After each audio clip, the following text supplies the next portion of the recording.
Can I, Hi, Mr. President. Senator Joel Villanueva is seeking the floor. What is the pleasure of the Honorable Villanueva? Mr. President, distinguished minority leader, this is just to make a very short manifestation in the light of the passage of this resolution. You are recognized, sir, and you may proceed. God said in the Bible, give honor to whom honor is due.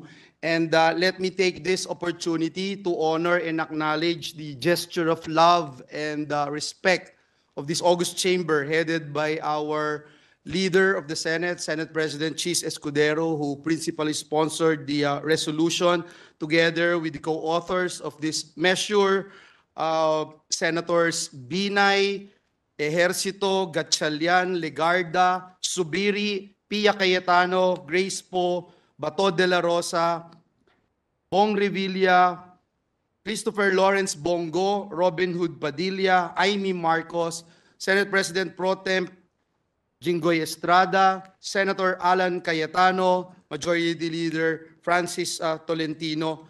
Muli, Ginoong Pangulo, nagpapasalamat po tayo sa Senado ng Republika ng Pilipinas sapagkat sa loob po ng maraming taong paglalakbay ng Jesus is Lord Church Worldwide, hindi lang po naging saksi, kundi katuwang din po ang simbahan ng institusyong ito.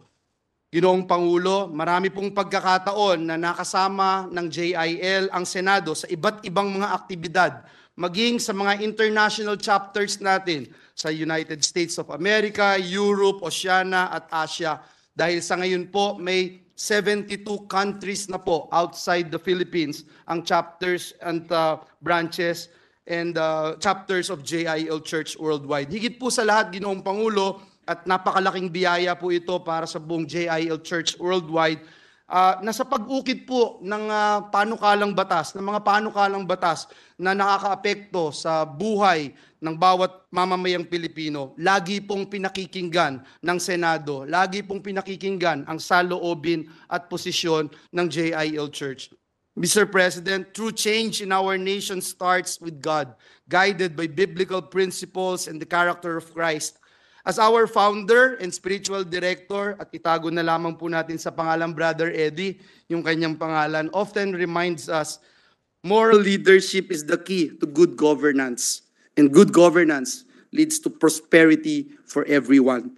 This belief is at the heart of our mission as JIL people. Ito po yung nananalaytay sa bawat DNA ng bawat JIL sa apat na sulok ng daigdig, yung pong paglilingkod sa Diyos at bayan, God and the nation. And so on behalf of the entire JIL Church Worldwide family, please, Mr. President, accept my warmest and sincerest heartfelt gratitude to all of you, dear colleagues.